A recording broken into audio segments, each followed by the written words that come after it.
હવે વાત ગુજરાતની 4 કલાકમાં 93 તાલુકામાં વરસાદ નોંધાયો છે, જેમાં બાલાસિનોર અને વિજયનગરમાં 2.5 ઇંચ વરસાદ નોંધાયો, કપડવંજમાં 1.5 ઇંચ વરસાદ થયો છે, જ્યારે દાંતા અને વડાલીમાં 1.5 ઇંચથી વધુ વરસાદ નોંધાયો છે।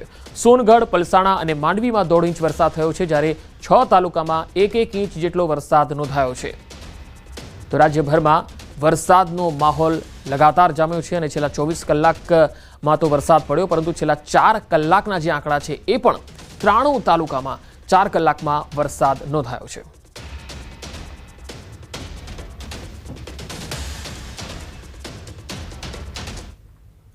રાજ્યના વધુ સમાચારો પર નજર કરીશું। હાલ રોકાઈશું એક વિરામ માટે।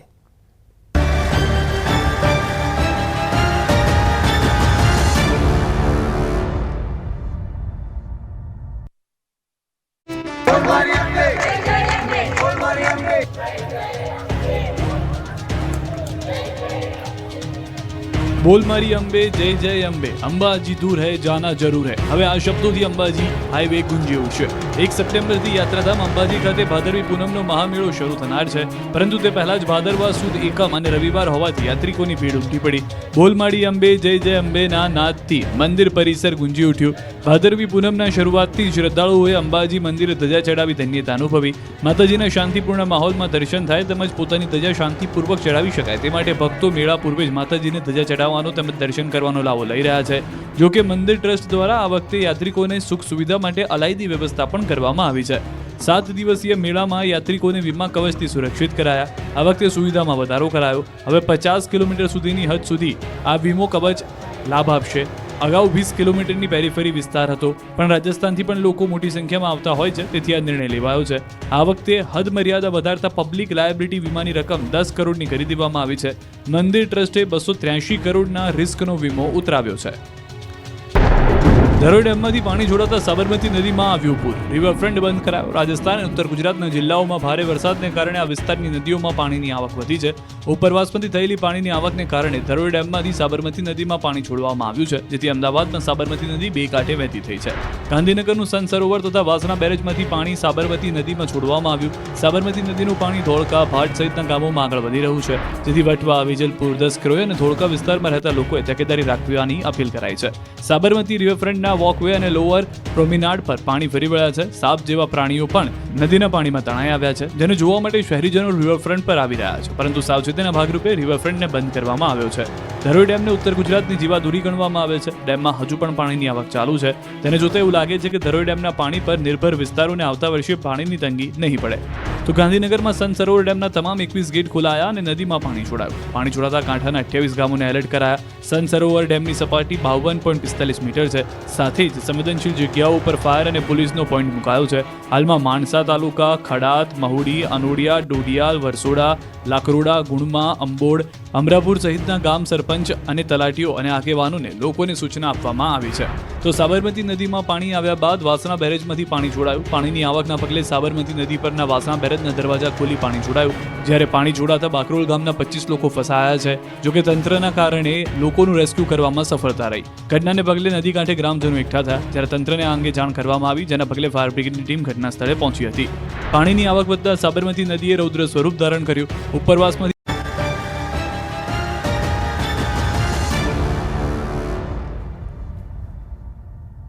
Welcome back. પીએમ મોદી આજથી 2 દિવસ ગુજરાતના પ્રવાસે છે। આજે અમદાવાદ આવશે પીએમ મોદી। અમદાવાદને 5400 કરોડના વિકાસ કાર્યોની ભેટ આપવાના છે।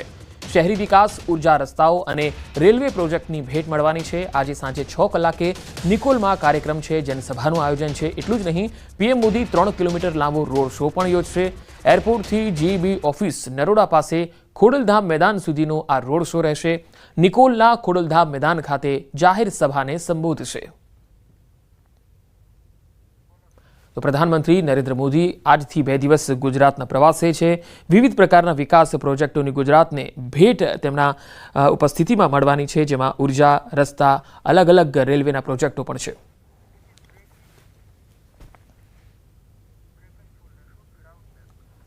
પ્રધાનમંત્રી મોદીની ગુજરાત યાત્રા 5 કલાકનો રાજકીય ક્લાસ એવું સૂત્રો તરફથી માહિતી આવી રહી છે। મંત્રીમંડળના વિસ્તરણ અંગે થઈ શકે છે ચર્ચા। જિલ્લા સ્તરના પ્રમુખને સીધું માર્ગદર્શક આપશે। નારાજ સભ્યોને સમજાવવાનો પણ પ્રયત્ન થશે।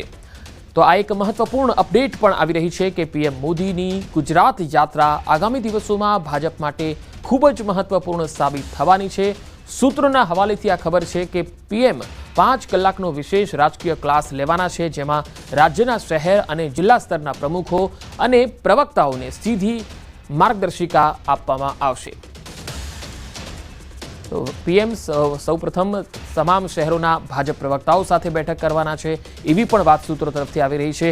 આ બેઠકમાં પાર્ટીની ભવિષ્યની વ્યૂહરચના, શૈક્ષણિક અને સામાજિક યોજનાઓને લોકો સુધી પહોંચાડવાના માર્ગો, દરેક કાર્યકર્તા માટેની જવાબદારીઓ પર વિસ્તૃત ચર્ચા કરવામાં આવશે.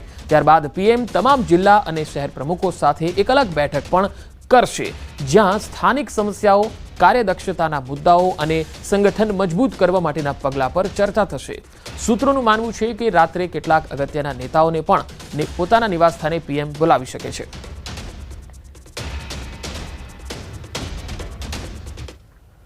ગાંધીનગરમાં આજે પ્રદેશ ભાજપની એક બેઠક મળવા જઈ રહી છે. પ્રદેશ ભાજપ અધ્યક્ષ સી.આર. પાટીલના અધ્યક્ષ સ્થાને આ બેઠકનું આયોજન છે. રાજ્યમાં આયોજિત થનારા સેવા પખવાડિયા અંગે કાર્યશાળા મળવાની છે. આ કાર્યશાળામાં પ્રદેશ સંગઠન મહામંત્રી રત્નાકરજી પણ ઉપસ્થિત રહેશે. ધારાસભ્યો અને સાંસદો પણ ઉપસ્થિત રહેશે.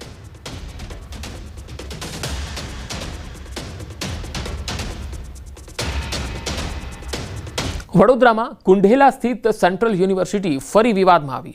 સેન્ટ્રલ યુનિવર્સિટીની કેન્ટીનના મેન્યુમાં ચિકન નીકળ્યું. પવિત્ર શ્રાવણ માસ દરમિયાન વિદ્યાર્થીઓને નોનવેજ પીરસવામાં આવ્યું હતું. એક જ કેન્ટીનમાં વેજ નોનવેજ બનાવવામાં આવતું હતું અને તેના કારણે વિદ્યાર્થીઓની ધાર્મિક લાગણી દુભાઈ. અવાજ ઉઠાવનાર વિદ્યાર્થીઓને ધમકી અપાતી હોવાના આરોપ છે. આ પહેલા પણ એબીવીપીના પ્રમુખે નોનવેજ ભોજનને લઈને રજૂઆત કરી હતી. સેન્ટ્રલ યુનિવર્સિટીમાં ભોજનની ગુણવત્તાને લઈ 15 દિવસ પહેલા હોબાળો થયો હતો. તો કુંઢેલા સ્થિત સેન્ટ્રલ યુનિવર્સિટી ફરી એકવાર વિવાદમાં આવી છે. એબીવીપીએ પહેલા પણ રજૂઆત કરી હતી. વધુ માહિતી મેળવીએ. વડોદરાથી સંવાદદાતા હાર્દિક દીક્ષિત જોડાયા છે. હાર્દિક, સેન્ટ્રલ યુનિવર્સિટીના કેન્ટીનનો આ વિવાદ, હવે યુનિવર્સિટીના સત્તાધીશો શું કહે છે?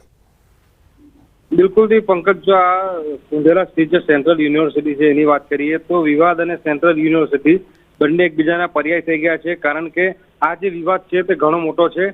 શ્રાવણ મહિનો ચાલતો હતો, દરમિયાન કેટલાક જે વિદ્યાર્થીઓ છે કે જેઓ ગુજરાત બહારના છે તેમને નોનવેજ પીરસવામાં આવ્યું હતું. ત્યારે જે ગુજરાતી યુવકો છે તેમના દ્વારા સમગ્ર મામલે વિરોધ કરવામાં આવ્યો હતો અને પ્રશાસનને રજૂઆત કરવામાં આવી હતી. પરંતુ વિદ્યાર્થીઓનો આક્ષેપ એવો છે કે પ્રશાસનને જ્યારે રજૂઆત કરવામાં આવે છે ત્યારે તંત્ર દ્વારા તેમને ધમકાવવામાં આવે છે અને તેમનું રિઝલ્ટ ખરાબ કરી નાખવાની ધમકી જે છે તે આપવામાં આવે છે.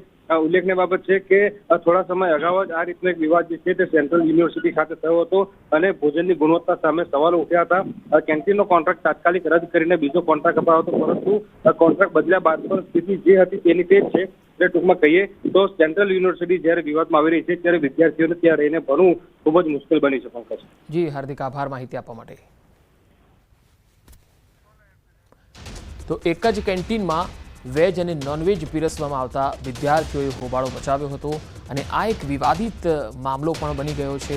એક શિક્ષણધામ જ્યાં શિક્ષણ આપવામાં આવે છે, હવે એ જગ્યાએ જમવાને લઈને નોનવેજ પીરસવામાં આવે છે, તેને લઈને વિવાદ થઈ રહ્યો છે. આ એક કર્મની કઠણાઈ નહીં તો બીજું શું છે? યુનિવર્સિટીની કેન્ટીનના મેનુમાં જે છે એ વિદ્યાર્થીઓને નોનવેજ પીરસવામાં આવ્યું, એ પણ શ્રાવણ માસમાં. અને આ બનાવ જે બની રહ્યા છે એ ખરેખર ચિંતાજનક છે.